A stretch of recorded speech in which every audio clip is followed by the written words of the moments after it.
정부가 이달 중 15만 가구가 들어설 신규 택지를 발표하겠다고 밝혔습니다. 3,100선에서 지지부진한 흐름을 보이고 있는 코스피 지수의 추가 상승 여력이 충분하다는 평가가 나왔습니다. 4.7 재보궐선거 전 부동산 규제 완화에 대한 기대감이 커져 서울 재건축 아파트 값이 오른 것으로 나타났습니다. 최근 NFT에 대한 투자자들의 관심이 높아지고 있죠. 오늘 이슈플러스에선 대한민국의 NFT 시장 상황과 투자 전망에 대해 짚어드립니다.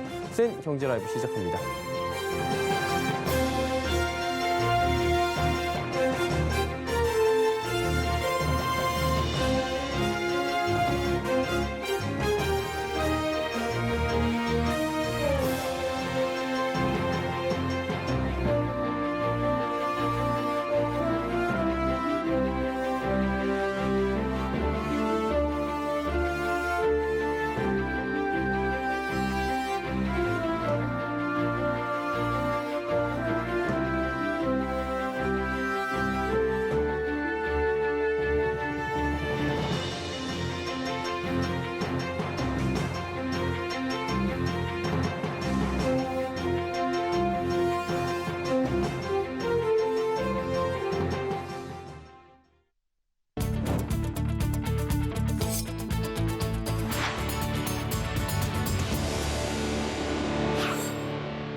시청자 여러분 안녕하십니까? 센 경제라이브 서정덕입니다. 정부가 이달 중 15만 가구가 들어설 신규 택지를 발표하겠다고 예고했습니다. 대규모 공급 계획에 차질 없는 이행도 함께 약속했는데요. 시장의 공급 시그널을 확실히 주겠다는 것으로 분석됩니다. 집값 안정세가 계속될지 주목됩니다. 설석용 기자입니다.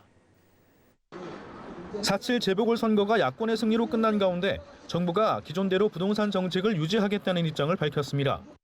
홍남기 부총리 겸 기획재정부 장관은 오늘 정부 서울청사에서 열린 부동산 시장 점검 관계장관 회의에서 주택 공급 대책을 일정대로 추진해 나갈 방침이라고 말했습니다. 그러면서 이달 중 15만 가구가 들어설 신규 택지를 발표하겠다는 계획도 내놨습니다. 또 5월까지 지자체 제한 추가 사업 후보지를 발표하고 5월 중 민간 제한 통합 공모도 실시할 예정이라고 말했습니다. 부동산 투기 근절과 재발 방지를 위한 관련법 개정도 속도를 올리겠다는 방침입니다. 홍 부총리는 19개 법률 개정안이 4월 내 발의될 수 있도록 국회와 긴밀히 협의하겠다며 하위 법령 정비 등 정부가 이행할 수 있는 모든 조치에도 즉시 착수해 모든 과제를 올해 중 반드시 이행해 나가겠다고 밝혔습니다. 이어 정부는 우리 사회에 만연한 부동산 부패 사슬을 이번 기회에 반드시 끊어내겠다는 각오로 후속 조치를 철저하게 진행해 나갈 것이라고 덧붙였습니다. 현재까지 정부는 부동산 투기 근절을 위한 농지법, 농업 경영체법 등 5개의 법령 개정안을 이미 발의했고 부동산 거래 신고법과 공직자 윤리법 등 14개 개정안은 발의 준비 중인 것으로 알려졌습니다. 특히 오세훈 서울시장이 당선 직후 일주일 이내에 재건축 규제를 풀겠다는 입장을 밝힌 것을 인식한 듯 지자체와 정부의 상호 협력을 강조했습니다. 홍 부총리는 주택 공급은 후보지 선정, 지구 지정, 심의 인허가 등 일련의 행정 절차상 중앙정부, 광역지자체, 기초지자체 단독으로 할 수 있는 것이 아니라고 선을 긋기도 했습니다. 서울경제TV 설석영입니다. 코스피 지수가 3,100선에서 지지부진한 흐름을 보이며 박스권 장세를 펼치고 있는 가운데 상승 여력이 충분하다는 평가가 나왔습니다. 대신증권 리서치센터는 올해 하반기 코스피 지수 타깃을 3,630포인트로 제시했습니다. 하반기 펀더멘탈 동력이 살아나며 증시 상승을 견인할 것이란 전망입니다. 정현우 대신증권 리서치센터장은 펀더멘탈을 강화시키는 글로벌 경제, 교역, 기업이익 모멘텀이 2분기부터 본격화될 것이라며 글로벌 전 지역에서 물가와 금리 상승이 부담으로 작용하고는 있지만 리스크를 압도하는 경제와 기업이익 성장 모멘텀이 유입될 전망이라 평가했습니다. 이어 코스피 상승을 주도할 업종으로 반도체와 자동차, 2차 전지 등 12개 업종을 제시했습니다. 업종별로는 삼성전자와 카카오, 현대차 등 12개 종목을 꼽았습니다. 서울시장 보궐선거 전 서울의 주요 재건축 단지 아파트값이 오른 것으로 나타납니다. 여야 주요 정당 모두 선거 공약으로 재건축 규제를 완화하겠다고 발표하자 재건축 단지 중심으로 매수세가 이어진 겁니다. 한국부동산원은 이달 첫째 주 서울 주거아파트 매매 가격이 0.05% 오르며 보합세를 기록했다 밝혔습니다. 특히 서울은 송파구와 강남 서초구, 노원구 등 주요 재건축 아파트가 있는 지역이 강세를 보였는데요. 송파구는 잠실, 방이동 재건축 아파트를 중심으로 또 강남구는 압구정과 개포동 재건축 단지, 서초구는 방배, 잠원동 재건축 단지 위주로 아파트값이 올랐습니다. 양천구 목동 신시가지 11단지는 최근 안전진단에서 최종 탈락했음에도 불구하고 상승세를 보였습니다. 국민연금이 내일 기금운용위원회를 열고 국내 주식 투자 범위 조정에 대한 재논의에 나섭니다. 국민연금은 올 초부터 국내 비중 조절을 위해 16조 원어치에 이르는 국내 주식을 팔아치우며 증시에 부담을 주고 있다는 원성이 이어지고 있습니다. 이에 기금위는 올해 국민연금이 보유한 국내 주식 비중 목표인 16.8%는 그대로 두되 이 목표에서 투자 허용 범위를 확대할 예정입니다. 기금위는 투자 허용 범위를 현행 플러스 마이너스 2%포인트에서 플러스 마이너스 3.5%포인트까지 늘리는 방안을 검토 중인 것으로 알려집니다. 투자 허용 범위가 늘어나게 되면 국내 주식 비중을 최대 20.3%까지 보유할 수 있게 돼 매도세가 줄어드는 것은 물론이고 10조 원 이상의 추가 매수 여력까지 생길 것으로 예상됩니다. 정부가 발표한 공급 대책이 일부에서 토지 보상 문제로 차질을 빚고 있습니다. 지난 2018년 3기 신도시 고양 창릉지구와 함께 발표된 고양 탄현지구 이야기인데요. 토지 보상에 반발하는 3기 신도시 토지주들과 다르게 이곳 주민들은 보상을 원하고 있다고 합니다. 사업성 때문에 보상 절차가 정체되고 있는 상황, 지혜진 기자가 전해드립니다. 국토교통부가 3,300세대 규모의 미니 신도시를 짓겠다고 발표한 고양 탄현 공공주택지구. 발표 뒤 사업 예정 지역 일대를 토지거래 허가구역으로 묶고 지난해 3월에는 지구 지정까지 마무리했습니다. 그러나 토지주들과 인근 주민들은 사업이 정체되고 있다며 불만을 토로합니다. 원래 계획으로는 작년 12월 달에 지정물 조사 끝나고 토지 계획 보상안이라든가 이런 실무적인 일을 하기로 했었는데 5월 달까지도 아무 지금 대책도 없고요. 그리고 국가에서는 7월 달에 공공지구 입주자 모집 공고를 하겠다는데 땅도 매입도 안 하고 어떻게 입주자를 모집하고. 토지주들은 주민 동의가 필요한 절차는 다 밟아놓고 정작 사업을 본격화하는 토지보상 단계에서 시간을 끌고 있다고 지적합니다. 사업이 지연되자 주민들은 보상을 서두르든 공공주택지구 지정을 해제하든 빠른 의사결정을 하라고 정부에 촉구하고 있습니다. 서울경제TV 취재 결과 3기 신도시를 비롯해 당시 수도권 30만 호 공급 계획에 포함됐던 이 사업이 밀린 데는 사업성이 큰 영향을 미친 것으로 확인됐습니다. 당초 이 부지는 도시공원 일몰제를 앞두고 고양시가 보상을 해줘야 하는 곳이었습니다. 그러나 지방자치단체의 재정 여건 때문에 정부의 공공주택 사업에 포함된 겁니다. 해당 지구의 면적은 고양 창릉과 20배 가까이 차이가 날 정도로 규모가 작습니다. 그런데 이 가운데 70%가량은 산, 남은 30% 안에 3,300세대를 짓는다는 계획입니다. 인근 비슷한 규모의 부지에 들어선 일산 에듀폴의 푸르지오가 1,700세대인 점을 비교하면 정부가 좁은 부지 안에 무리한 계획을 세웠다는 지적도 나옵니다. 사업 시행자인 한국토지주택공사, LH는 올해 고양 탄현지구 관련 예산이 책정은 돼 있으나 개선책을 찾느라 보상이 늦어지고 있다고 설명했습니다. 내부적으로 경영투자심의위원회에서 사업안이 통과돼야 하는데 아직 통과가 안 되고 있다는 겁니다. LH 관계자는 민간회사만큼 수익성을 추구하는 것은 아니지만 세금이 투입되는 공공기관이다 보니 예산을 신중하게 사용해야 하는 측면이 있다고 설명했습니다. 서울경제TV 지혜진입니다. 최근 코스피가 3,100선의 박스권을 횡보하고 있는 가운데 증권업계가 이유 없이 폭등하는 우선주에 대한 묻지마 투자에 주의해야 한다고 밝혔습니다. 한국거래소는 한국투자증권 우선주가 투자 경고 종목으로 지정된 뒤에도 이틀 동안 40% 이상 급등했고 일주일 동안 무려 288%가 상승하자 매매 정지 결정을 내렸습니다. 증권업계는 우선주는 상장 주식수 자체가 적고 거래량과 시가총액도 적어 주가 띄우기 등에 쉽게 흔들릴 수 있다며 투자자들에게 주의를 당부했습니다.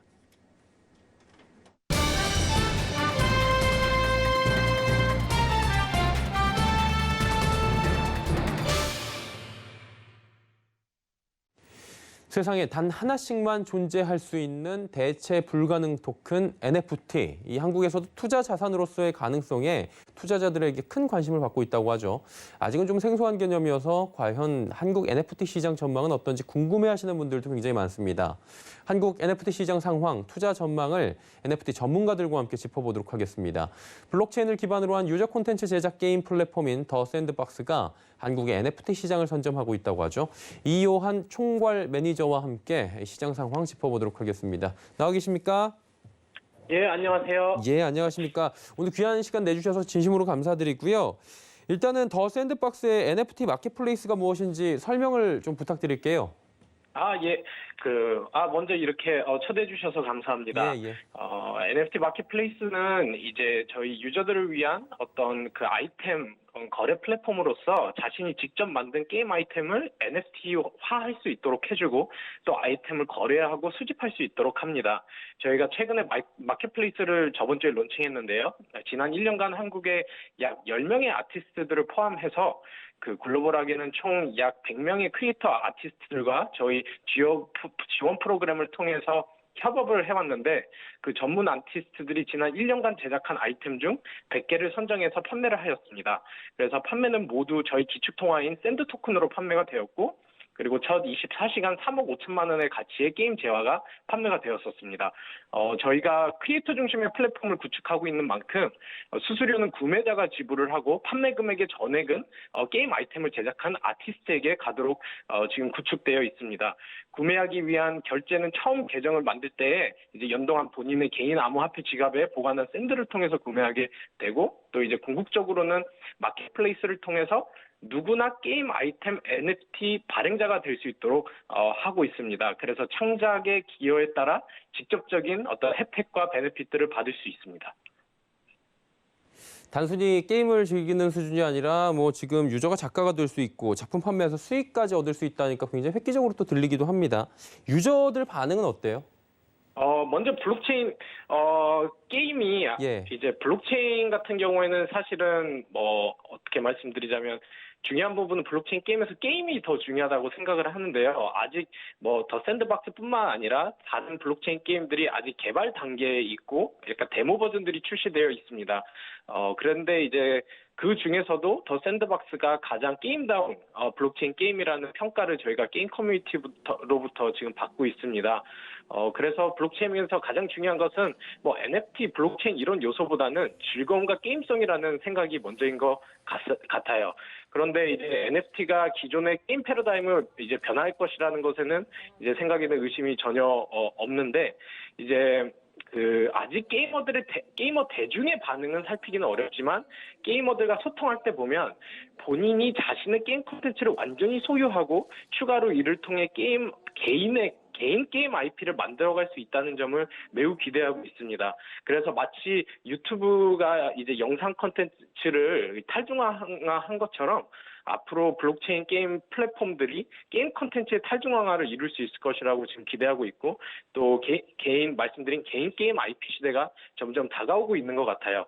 그래서 사실 게이머들이 가장 재미있는 것이 무엇인지 알기 때문에 유저들의 주도로 만들어지는 게임들이 앞으로 더 크게 바이럴 될 것이라고 기대하고 있습니다. 이게 해외에서는 굉장히 그 고가의 뭐 경매를 해서 낙찰되는 작품들이 많다라고 들었는데 미술 작품들이 특히나 그렇죠. 우리나라는 게임 콘텐츠가 특화돼가지고 뭐 NFT 시장을 향후에 선점하고 이럴 가능성이 그렇다면 있는 겁니까? 네. 먼저 한국은 게임 시장도 매우 활성화가 되어 있고 또 동시에 블록체인 인프라도 잘 구축되어 있는 몇 안 되는 나라 중 하나라고 생각합니다. 그래서 어떻게 보면 게임 아이템, 게임 제화 쪽으로도 큰 관심을 이제 시장에서 가지고 있고 또 이제 저희 한국에서 또 훌륭하신 그래픽 아티스트 분들도 또 NFT 쪽으로 들어오고 계시는 것 같아요. 그런데 한국 안에서 이런 NFT 시장이 특화될 수 있다고 생각하는 건 어떻게 보면 게임 유저들이 사실 지난 20년간 이러한 가상자산에 대해서 벌써 너무나도 익숙한 분들이시고 그리고 이제 부모 세대가 되고 있는 30, 40대가 게임을 하면서 자란 세대이기 때문에 그 윗세대들보다 게임에 훨씬 개방적이고 적극적인 측면이 있기 때문에 게임 산업은 어떻게 보면 이제 시작이 아닐까라는 생각도 듭니다. 그래서 가상 아이템을 자산화하고 그것을 거래하는 것은 게임 유저들에게는 오래전부터 익숙한 점이어서 그러한 유저들을 더욱 활성화하기 위해서 NFT 플랫폼들이 좀 더 접근성을 더 간편화하고 또 사용자 친화적으로 UI, UX를 개선해 나간다면 충분히 특화될 수 있다는 가능성이 있다고 생각을 하고요. 그리고 자신의 컨텐츠를 자신이 직접 소유하고 자유롭게 개발사의 허락 없이도 자유롭게 거래하고 그리고 블록체인 기술을 사용하여 현재 게임 시장에서 종종 어떻게 보면 발생하고 있는 어떤 게임 아이템의 무한 복제 혹은 뭐 확률 조작 등을 방지할 수 있다는 것은 사실 게이머들에게 희소식이라고 생각합니다. 그렇다면 이제 블록체인 미래의 NFT 비중이 어느 정도 된다고 저희가 알면 될까요? 아니면 어떻게 생각하십니까, 이 부분은? 저는 그 NFT가 블록체인의 미래가 될 수 있는 이유는 예. 크게 세 가지라고 생각을 하는데 첫 번째로는 NFT는 대중이 매우 쉽게 이해할 수 있는 속성이라는 것입니다. 그래서 NFT는 디지털 공간에서 콘텐츠의 희소성과 그리고 소유권 그리고 진본인지 아닌지를 판단을 해줄 수 있다는 점에서 이제 투자 혹은 수집 가치가 있는 자산이라는 점이 대중에게 쉽게 다가가는 부분이라고 생각을 해요. 그래서 디지털 공간 안에 있는 재화를 내가 소유하고 그 소유권이 증명될 수 있고 그리고 희소성과 진본 여부가 증명이 됨으로써 가치 평가가 가능해진다라는 이 메시지가 블록체인들의 여러 요소 중에 가장 쉽게 대중에게 다가가는 것 같고요. 그리고 두 번째로는 코로나로 인해서 이제 비대면 시대 가운데 새로운 소통의 창구가 필요해서 어떻게 보면 가상 공간과 메타버스에 대한 논의가 상당히 앞당겨졌다고 보는데요. 이제 메타버스라는 것은 결국 현실과 동일하게 혹은 흡사하게 어떤 정치, 경제, 사회, 문화적 상호작용이 가능한 가상 공간을 뜻하는데 이 안에서 그러한 유기적인 상호작용이 일어나기 위해서는 가상 공간 안에서 사유재산을 증명할 수 있도록 해주는 NFT의 역할이 중요해질 것이라고 보고 있습니다. 그리고 마지막으로는 아까 이제 수집 혹은 투자적인 측면도 말씀드렸는데 현실 세계에서는 수집품들은 이제 훼손이나 노후화가 가능해요. 그래서 그거에 따라서 가치가 절감이 될 수 있지만 디지털 수집품들은 속성상 가치 절감이 될 수 없다라는 점입니다. 그래서 이러한 속성들을 통해서 현재 진행되고 있는 디지털 시대 가운데 다양한 산업에서 활용할 수 있는 그런 기술이 될 수 있지 않나 그렇게 기대를 하고 실제로 벌써 글로벌한 차원에서는 뭐 미술, 스포츠, 게임 쪽에서 NFT에 대한 활용에 지금 벌써 발빠르게 움직이고 있는 상황입니다. 예, 그렇다면 이제 NFT 시장에서 대한민국이 성장을 해야 되잖아요. 필요한 게 어떤 게 있다고 보십니까? 일단 이제 정부 쪽에서의 어떤 정책, 규제 이런 분야를 이제 육성하고 진흥하는 방향으로의 그런 것도 있고요.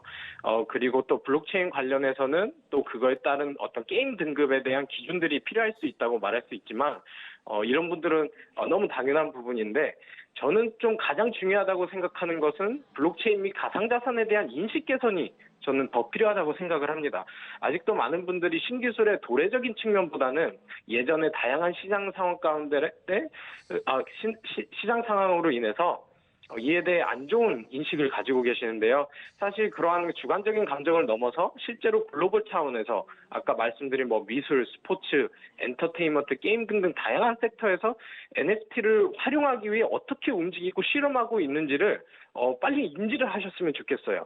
그래서 신기술 산업이 성장하기 위해서는 이게 신기술인 만큼 기존 패러다임에서 판단하고 어떤 기존의 틀로 편입시키려고 한다기보다는 좀 더 미래학적 관점으로 봐야 된다고 생각을 합니다. 그래서 이런 인식 개선을 위해서 다양한 교육이 필요하고 또 이에 따른 또 언론의 역할도 중요하고 또 정책 차원에서는 또 지능과 육성 방향으로 간다면은 한국이 분명히 벌써 인프라가 다 갖춰져 있기 때문에 이 시장을 아주 그러니까 주도할 수 있는 좋은 기회가 나타날 것이라고 기대하고 있습니다. 예, 더 샌드박스의 그 국내에서의 활약을 저희가 앞으로도 지켜보도록 하겠습니다. 오늘 말씀 잘 들었습니다. 응원합니다. 네, 감사합니다. 예, 투자적인 측면을 좀 살펴보도록 하겠습니다. 김승주 고려대 정보보호대학원 교수와 함께 NFT 시장 전망 살펴보도록 하겠습니다. 나와 계십니까? 네, 안녕하십니까? 예, NFT 시장이 가상 자산으로서의 매력이 어떤지 궁금한데요. 어떻게 보십니까? 일단 뭐 NFT 얘기가 나오면 뭐 예. 블록체인 얘기가 나오고 이러니까 이게 뭔가 뭐 어렵게 보이는데 뭐 이렇게들 생각을 하시는데요. 그냥 NFT는 전자적인 형태의 등기 권리증이다 이렇게 생각하시면 될 것 같아요.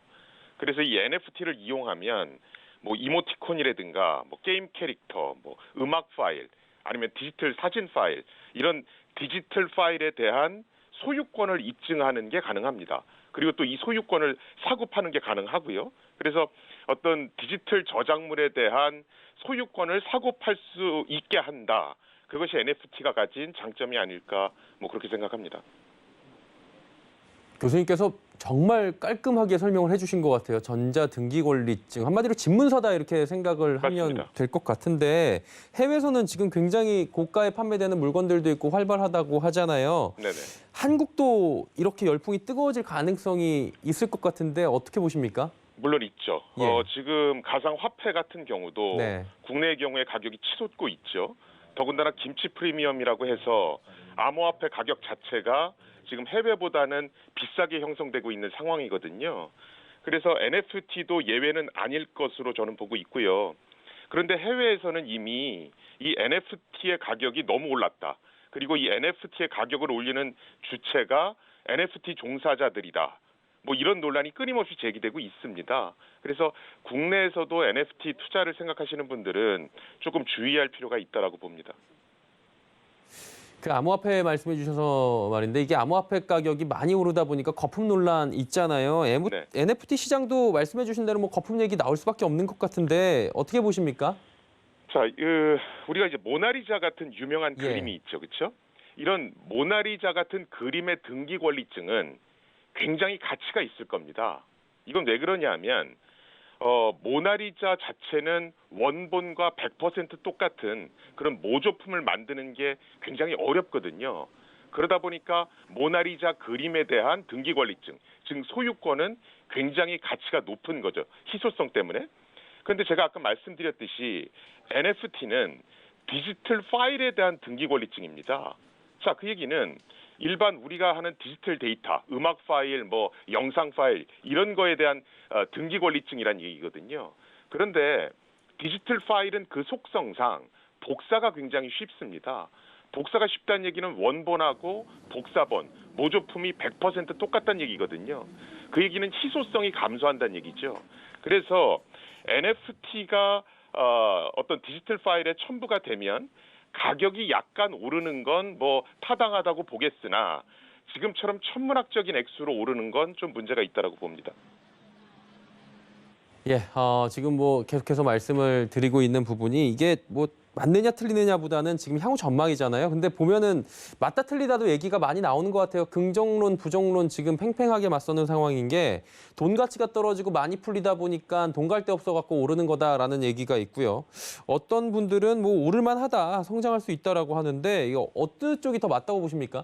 제 개인적으로는 NFT가 가진 기술적 가치에 비해서는 지금 너무 많이 올랐다라고 보고요. 실제 외국에서 그 비플이라는 어떤 이름을 쓰는 작가가 그린 디지털 작품 첫 5001이라고 하는 작품이 783억 원에 거래됐던 적이 있습니다. 그런데 이걸 만든 작가 자신이 이 가격은 미쳤다라고 얘기를 했거든요. 그 정도로 지금 거품이 굉장히 많이 낀 상태고요. 이 거품이 언제 꺼질지 모르기 때문에 일반인들은 특히 조심해야 된다라고 얘기를 하는 것이고요. 그 하나에 783억 원짜리 어떻게 생겼는지 궁금하네요. 어쨌든 간에 이성적인 투자 조언이 필요할 때다라는 생각은 이제 다들 하실 것 같은데 투자자분들에게 뭐 조언을 한마디 해주신다면 교수님 어떻습니까? 일단 NFT라고 하는 것이 예. 디지털 파일에 대한 등기 권리증이니까 그 원본 디지털 파일의 가치가 얼마나 되는지를 한번 판별해 봐야 될 필요가 있습니다. 우리가 어떤 예술 작품에 어떤 소유권을 입수하게 되면 이 소유권 자체가 중요한 게 아니고 그 그림 자체가 얼마나 의미가 있는가, 가치가 있는가를 따져봐야 되잖아요. 그래서 NFT를 사고 판다가 중요한 것이 아니고 그 NFT의 대상이 되는 원본 디지털 파일이 얼마나 작품성이 있는가, 얼마나 희소 가치가 있는가를 먼저 따져보셔야 될 것 같고요. 그리고 사실은 언론에서 조금 잘못 설명하는 경향이 있습니다. 뭐냐면 NFT가 붙은 디지털 저작물은 불법 복제가 원천적으로 차단된다라는 식으로 얘기하는 경우가 있거든요. 그런데 이건 좀 잘못된 거고요. NFT가 붙은 디지털 파일은 얼마든지 복제나 훼손이 가능하다는 점을 좀 명심하셔야 될 것 같습니다. 예, 저희도 언론사로서 NFT에 대한 올바른 정보를 앞으로 제공하는 데 힘쓰도록 하겠습니다. 앞으로도 많은 도움 말씀 부탁드리도록 하겠습니다. 잘 들었습니다. 네, 감사합니다. 예, NFT 열풍 국내에서 돌풍을 일으킬 날도 멀지 않았다라고 하는데 정부보다 빠른 정책적 제안이 좀 시급할 것 같고요. 투자에 앞서 해외와 국내 시장 동향도 면밀하게 점검하는 신중한 자세도 필요할 것 같습니다.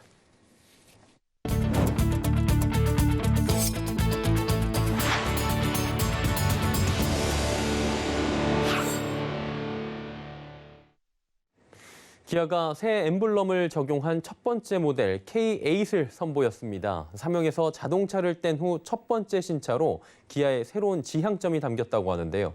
준대형 세단의 전통 강자인 현대자동차의 그랜저와 치열한 경쟁을 펼칠 전망입니다. 정세미 기자입니다.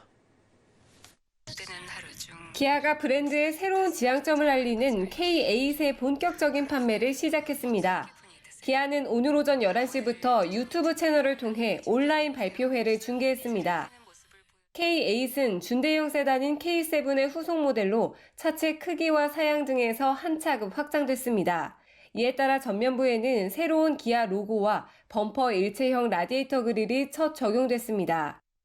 10개의 램프가 주간주행 등과 방향 지시 등 기능을 하는데 차문 잠금을 해제하면 램프가 무작위로 점등되는 웰컴 기능이 작동됩니다.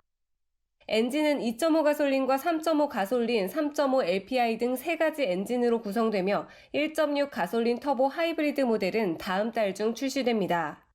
주 경쟁작은 준대형 시장의 강자인 현대차의 그랜저입니다. K8은 그랜저와 비교하면 더 길지만 낮고 폭은 동일합니다. 특히 실내 공간을 결정하는 휠베이스가 그랜저보다 10mm 길어 공간성에 우위를 점할 것으로 보입니다. K8은 지난 7일까지 12영업일 동안 약 2만 4천 대가 계약되며 판매 목표의 30%를 이미 채웠습니다. 주 타겟인 4050 고객들을 대상으로 차별화된 K8만의 가치를 제공함으로써 연평균 약 8만 대 판매를 목표로 하고 있습니다. K8이 작년 14만 대 이상 팔리며 베스트셀링카를 지킨 그랜저의 국민차 자리를 뺏을 수 있을지 주목됩니다. 서울경제TV 정세미입니다. 금융위원회가 지난달 30일 출범한 부동산 투기 특별금융대응반의 운영을 총괄하는 총괄기획단을 오늘부터 운영하게 됩니다. 12명으로 구성된 총괄기획단은 정부 특별합동수사본부 등과 협업해 부동산 투기 근절을 위한 금융부문 정책을 이행하게 됩니다. 금융위, 금융정보분석원, 금감원, 신용정보원, 은행연합회 등 100여 명의 인력으로 꾸려진 금융대응반은 비주택담보대출 실태조사, 의심거래 관련 현장 검사, 관련 제도 개선 등의 임무를 맡고 있습니다. 금융위는 투기 근절을 위해 금융 부분에서 필요한 부분에 가용 자원을 적극적으로 활용해 대응하겠다고 강조했습니다. 센 경제라이브 저희가 준비한 소식은 여기까지입니다. 편안한 저녁 시간 보내시길 바랍니다. 고맙습니다.